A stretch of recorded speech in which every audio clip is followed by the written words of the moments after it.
Bonjour, bonsoir, bienvenue sur la chaîne de l'immigration et de l'entrepreneuriat. La confiance n'exclut pas la méfiance. Il fut une époque lorsqu'on devait voyager, lorsqu'on devait immigrer, lorsqu'on devait aller continuer nos études à l'étranger, il nous était formellement interdit par nos parents d'en parler à qui que ce soit aux amis, aux proches, à la famille, etc. On ne devait le dire à personne. Pourquoi? Tout simplement peut-être parce que nos parents appréhendaient l'idée que les gens veulent nous faire du mal, appréhendaient l'idée que les gens pourraient être jaloux de cette idée de voir que l'un de leurs enfants irait à l'étranger et pourtant l'enfant de l'autre n'a pas ces chances-là justement de pouvoir immigrer. De plus en plus, il y a un phénomène naissant au sein de la communauté immigrante. La diaspora qui rentre dans le continent africain et parfois n'en ressort plus, tout simplement parce qu'ils sont faits empoisonner. Alors, je me pose donc cette question. Ce phénomène naissant est dû à quoi? N'hésitez pas de vous abonner à la chaîne Immigration et Entrepreneuriat, liker, partager. Et je me suis rendu compte qu'il y a beaucoup d'entre vous qui voyaient les vidéos, mais beaucoup ne s'abonnent pas, beaucoup ne likent pas, beaucoup ne partagent pas. Je vous incite vivement à partager les vidéos, à liker. Ça permettra à l'algorithme de YouTube de mieux référencer immigration et entrepreneuriat. Et pourquoi pas, ça va aider forcément des gens qui veulent immigrer au Canada, qui manquent ce genre d'informations. J'avais envie de partager avec vous un sujet qui me tient à cœur, un sujet que je trouve sensible. J'ai pu lire dans les réseaux sociaux ces derniers jours des cas d'empoisonnement sur le continent africain. Alors, chers amis, j'aimerais vous poser cette question. Lorsqu'on sort, lorsqu'on va se battre à l'étranger, lorsqu'on immigre pour un avenir meilleur et qu'on rentre sur le continent pour redonner en retour, pour aider nos proches, aider nos amis, et qu'à la fin de la journée, on se fait empoisonner. Alors, je me pose la question, ça profite à qui réellement? Surtout que la personne qui pouvoir, la personne qui pouvait vous aider, lorsqu'il est tué de cette façon, je me pose la question, comment est-ce que vous allez encore recevoir, je dirais, comment est-ce qu'on pourra vous aider si jamais il y a un réel besoin financier? Parce que je suis un peu choqué. Et d'autant que je suis choqué parce que c'était un phénomène qui avait disparu dans notre société. On ne parlait plus de ça. Mais de plus en plus, ça refait surface et surtout que ça fait de gros dégâts. Et ça vient interpeller plusieurs membres de la diaspora dans ce sens. Est-ce que ça en vaut encore la peine de rentrer?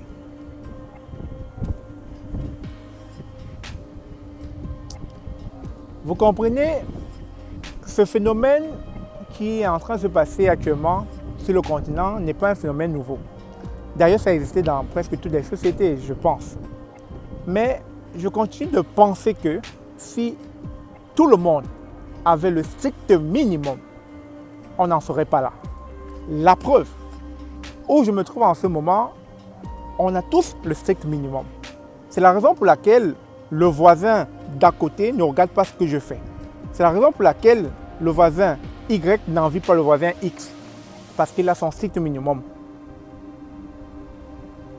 Et je pense que c'est là le gros enjeu de notre société africaine, de nos sociétés africaines, c'est que l'État ne pourvoit pas pour tout le monde.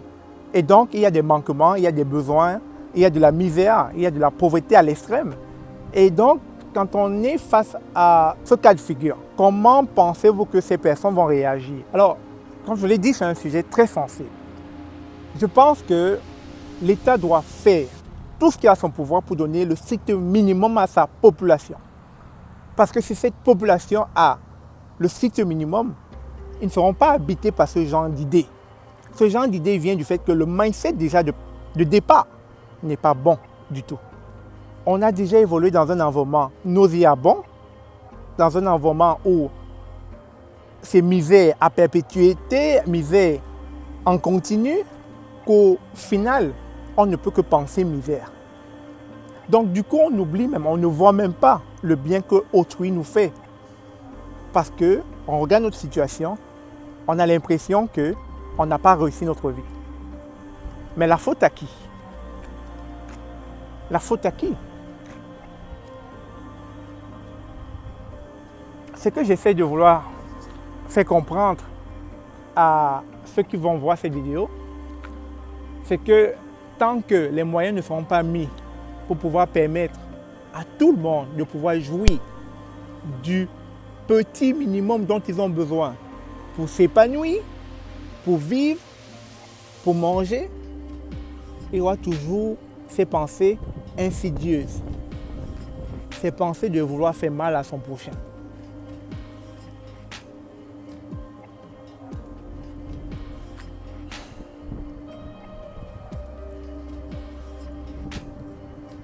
Je suis troublé en ce moment parce que quand je me rends compte que beaucoup des personnes de la diaspora envoient de l'argent sur le continent, déjà que l'argent qu'ils envoient contribue énormément au PIB de la plupart de ces pays et qu'ils, une fois rentrés, se font empoisonner ou bien se font tuer de la sorte, ça fait mal. Ça fait vraiment mal. Ce qui me pousse à dire qu'il fut un temps, lorsqu'on voulait immigrer, on devait se cacher pour immigrer. On devait en parler à personne. Est-ce que c'est comme ça qu'on devrait vivre? Est-ce que c'est de cette manière-là qu'on souhaiterait vivre avec nos proches, avec nos amis, cachés? Parce que si on décide de se cacher, si je décide de me cacher, il n'y aura plus d'informations. On ne partagera plus rien à personne. Et ça va bénéficier à qui?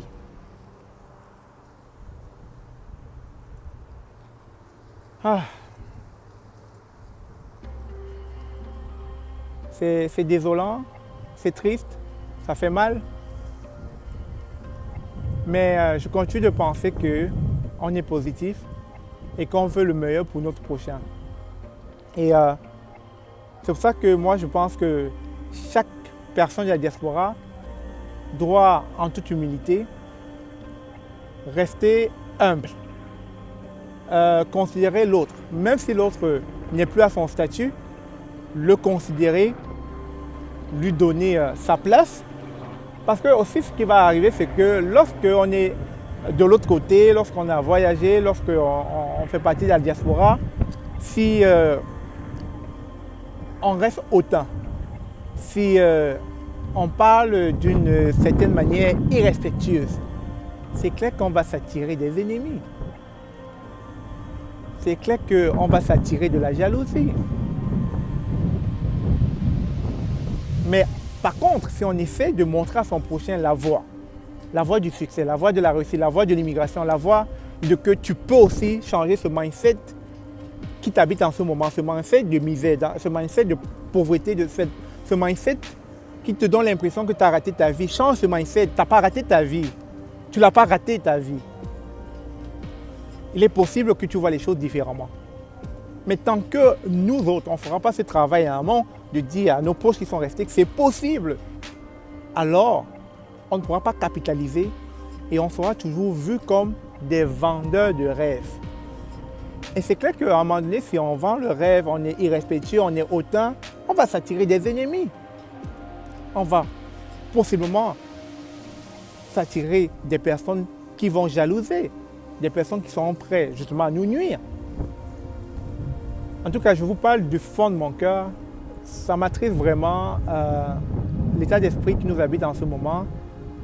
Ce que je peux lire dans les réseaux sociaux, c'est pas comme ça que j'aimerais que les choses soient. J'ai toujours pensé qu'on pouvait vivre dans un monde où on pouvait tout partager. Tout partager pour que si j'ai réussi, que tu as réussi, que l'autre a réussi, c'est tout le monde qui est content en fin de journée. C'est tout le monde qui est heureux à la fin du mois. Parce qu'à la fin, personne ne manque de rien. Mais si je suis le seul à avoir réussi, je serai très mal. Pourquoi? Parce que tous les efforts vont s'abattre sur moi. Parce qu'on va m'en demander tant. On va m'en demander autant encore et encore. Parce qu'il n'y a que moi qui pouvoir. Non, je ne veux pas être le seul au sommet là. Je ne veux pas être celui qui pouvoir. Je ne veux pas être le champion. Je veux qu'il y ait des champions. Je veux qu'il y ait une multitude de personnes qui ont réussi pour faire de cette société une société vainqueur, une société gagnante, une société qui émerge. Bref, les amis, je vais vous laisser. C'est ce message que je voulais partager avec vous parce que ça me tient à cœur, ça me fait mal en ce moment de voir ce que je peux lire dans les réseaux sociaux. et qui vient encore enchérir que l'ennemi de c'est. Je vous laisse finir la phrase. Sur ce, merci d'avoir vu cette vidéo. N'oubliez pas de liker, de vous abonner. Je vous aime.